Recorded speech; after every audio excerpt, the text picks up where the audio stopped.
Hello, everybody. It is Ep008. It's the 8th episode of the Find Me in Seattle podcast. I am your host, Cayson. I am here doing this show really as a recap of all of the wild, crazy adventures that I go on every week with my company, Find Me in Seattle. I'm the only employee of this company, but I create content through Instagram, Facebook, YouTube, and this podcast to help inform people about unique things going on in the city that maybe all the other news outlets are or are not covering. And I cover a lot of food, I eat a lot of food, I meet a lot of interesting people, and I try to share their stories. And I appreciate you for letting me jump into your ears here in the Find Me in Seattle podcast.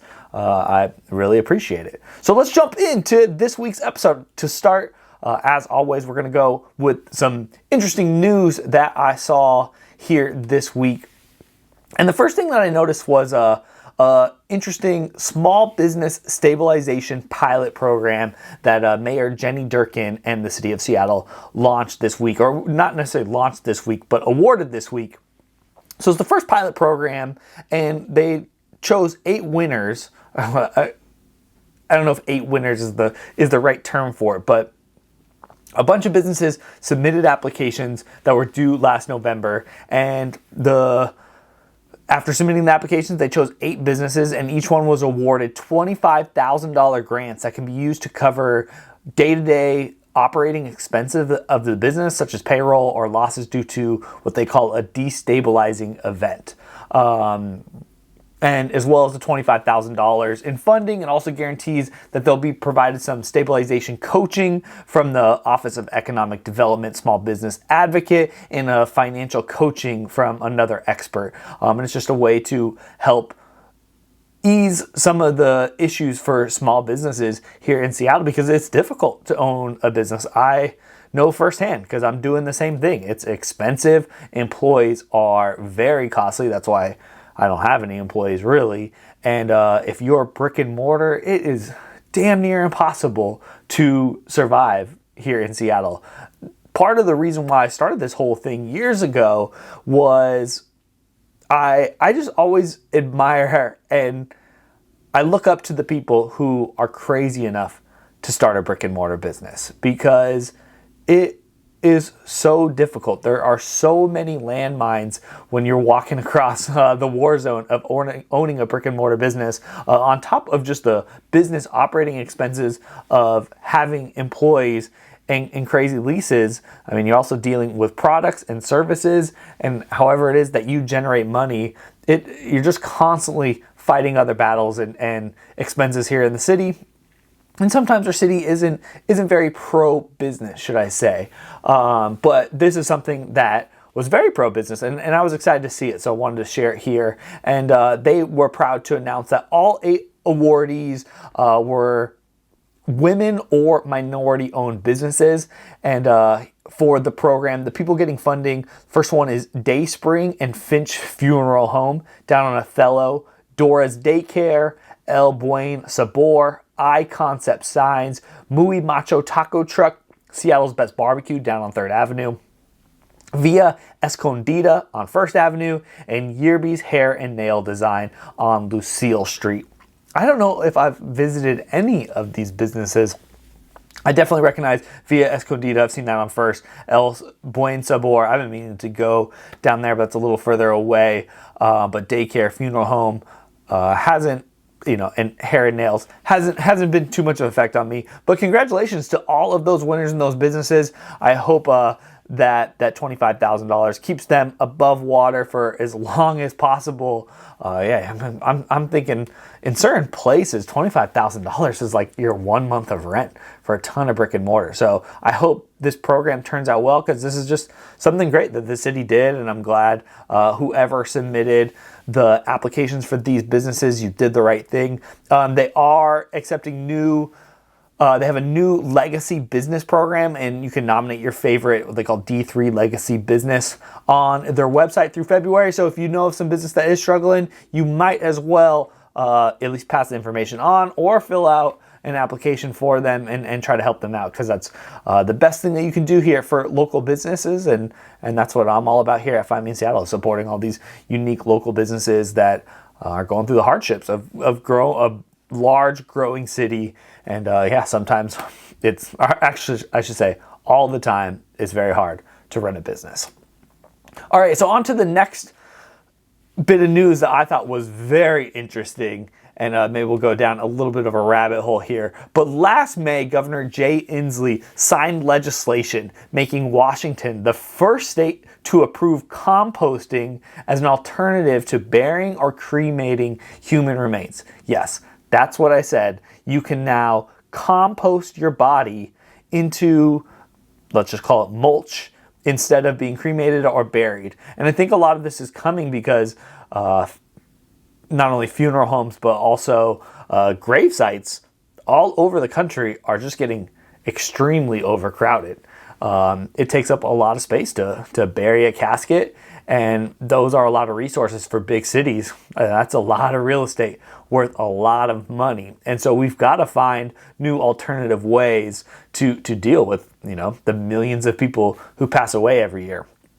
And so this was signed last May, and we just got an announcement kind of the first business that's coming out. And so the CEO of Recompose, her name is Katrina Spade, and she is converting a warehouse in Seattle, and it's converting into a facility that will convert the dearly departed into mulch. And so here's what she says. She believes that the facility will be the first of many. She's created a process that involves putting bodies in individual containers with wood chips, alfalfa, and straw. And after about a month of composting, the body becomes a square yard of soil that you can then give to the family, and you can put it in your yard. You can spread the mulch across, forests, and take it outdoors. Maybe you want to go be planted in the forest of Yosemite or some park. I don't know if that's necessarily legal, but I was very curious about this whole process, but they were saying it makes a lot of sense that Seattle is the first, or in Washington is the first place. Very liberal, very nature focused. A lot of people here have a lot of interest and connection to nature. Katrina is the next state she is targeting to get this legislation passed is in Colorado. So that makes a lot of sense. We have a lot of similarities with everyone out there in Colorado. And my question to you is this an option for you? I think as a lot of us millennials are getting older, especially here on the West Coast, we don't have as many deep religious roots that are related to burials or even to cremation.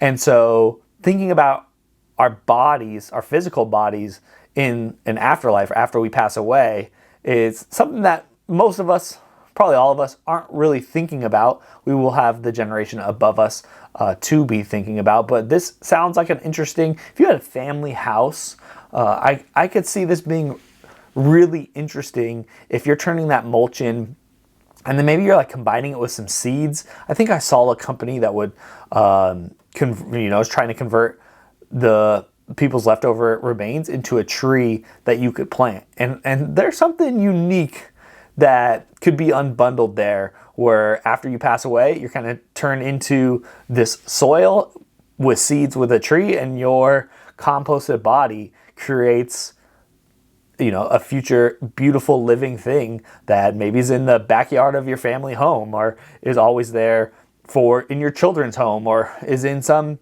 public space, or imagine an entire forest that was made with people who composted themselves and grew all of these trees. That might be the spookiest place that you could visit, or it might just have this like beautiful, calm, unique spiritual connection that could be extremely positive, very beneficial for a community, and a great place to go out and connect with nature and have this weird human connection, which is something that, if we want to go off the rails a little bit, sometimes I think that humans, if we are coming from aliens, right? Sometimes I feel like we don't have the same connection with Mother Earth that pretty much every other animal has instinctually. This is why when natural disasters happen, all the animals run away, or like I always catch my cats staring at something, right? They're like looking just over my shoulder, and it's like, what is over there that they see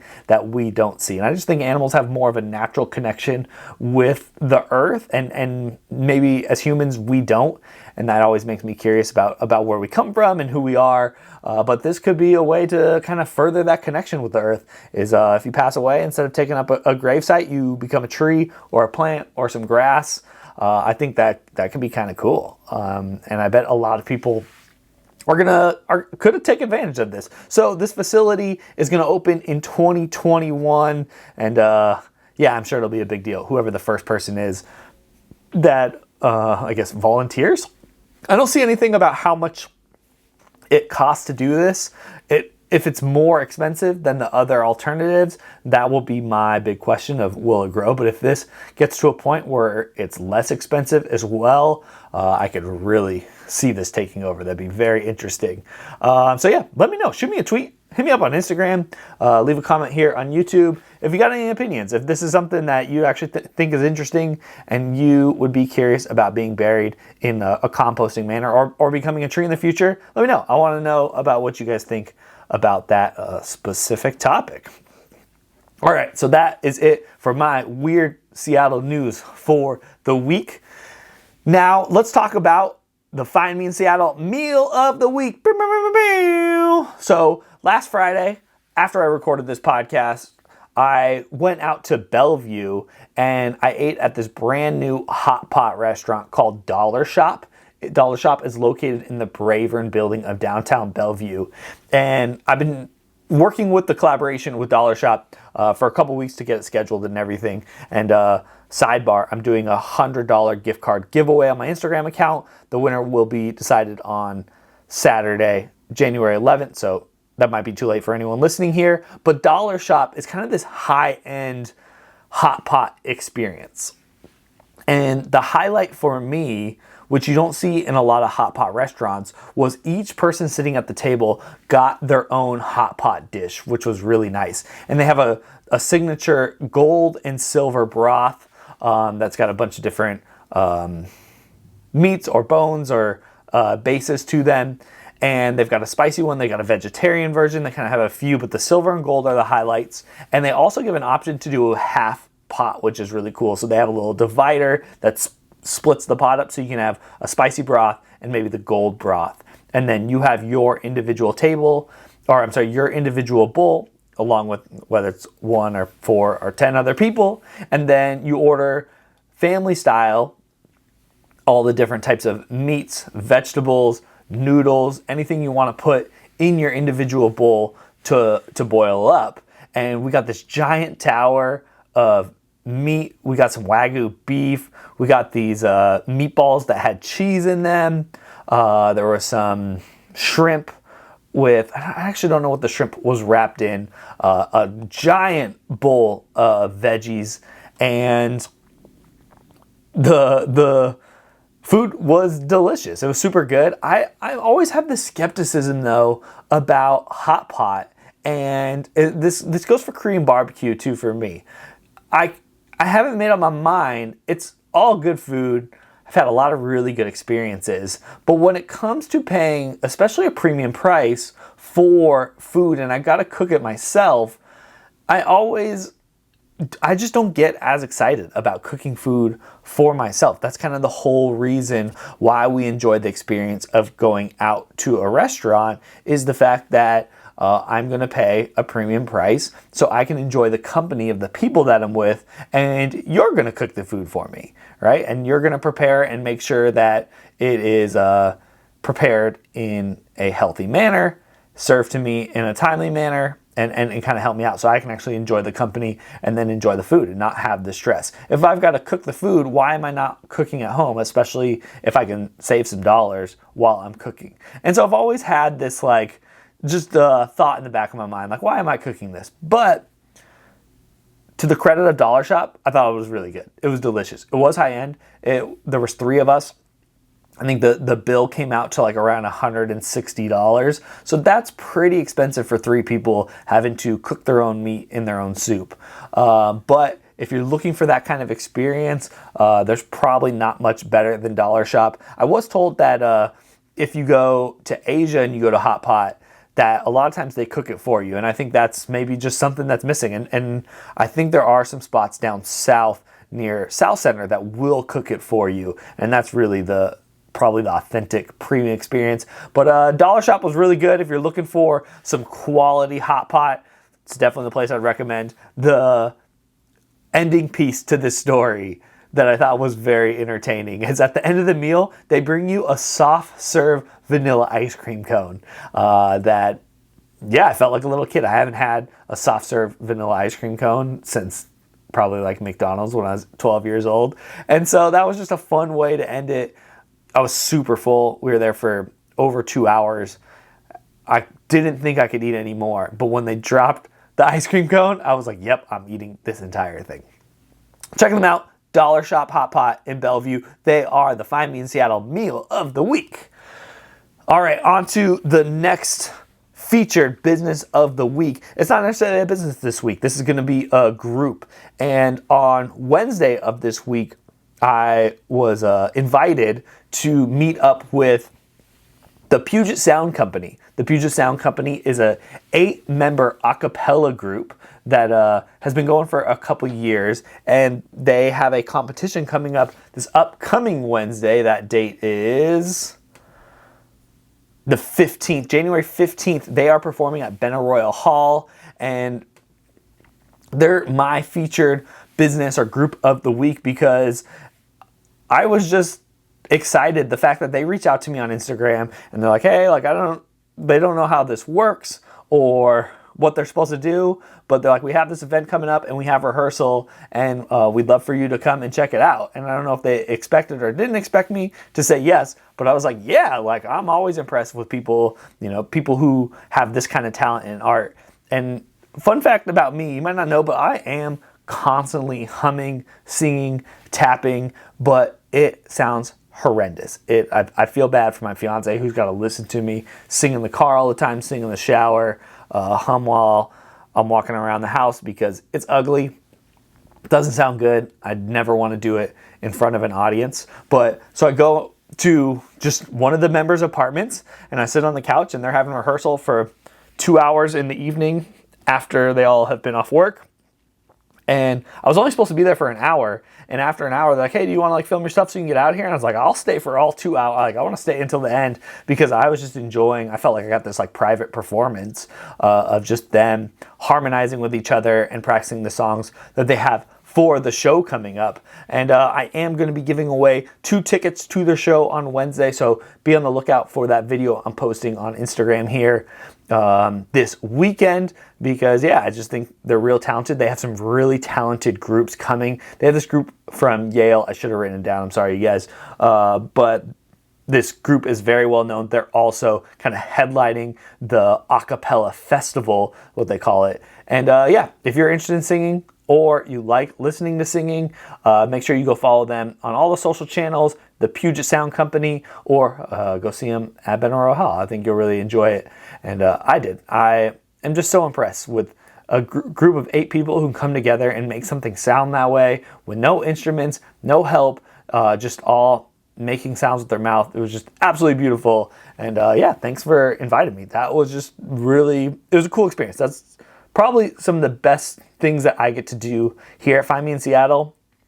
I mean, don't get me wrong. I love going and eating all the food and telling all these stories of all these restaurants. But over the last 2 years, I've just done so many unique things from visiting the dentist, right? And having work done there of someone I never would have met, meeting singers and artists. I've met a ton of different artists across the city and just attended these random events, plays, musicals, burlesque shows. It's opened doors for things that I never would have expected or been able to see or been a part of, and that was cool. So thank you very much, Puget Sound Company. You guys are my featured business of the week. I appreciate you guys. Specifically, shout out to Lindsay, one of the members. She's the one who reached out and asked me to come. That was just really cool and kind of brave, just to like reach out and say, hey, I don't know how this works, but will you come check this out? And I was happy to do that. That was so cool. Well, you guys, I'm at 20 minutes right now. So that is the conclusion here of episode 8 of the Find Me in Seattle podcast. Thank you very much for listening this week, as every week. If you like this, especially if you're on Apple iTunes, honestly, open up the app right now, go to my podcast, scroll to the bottom, hit 5 stars. It's super, super easy to do on Apple. I would deeply appreciate it. If you want to write something nice, that helps me even more. My goal here is kind of to be a great resource. When you go to a podcast search, you type in Seattle, I'm hoping that I'm going to be one of those that shows up, because right now it's a lot of mainstream news. It's a lot of sports. But yeah, I'm hoping to build that up and be kind of one of the big podcasts here in Seattle. So I would appreciate that. Or you can shoot me a tweet, hit me up on the DMs and Instagram, TikTok, YouTube, search Find Me in Seattle. You know where to find me. And yeah, thanks for listening. As always, I love you guys so much. Please enjoy whatever day it is in your life. Maybe you're listening to this 10 years from now. Hope you're having a great day. And I'll see you next week for episode 9. Mwah!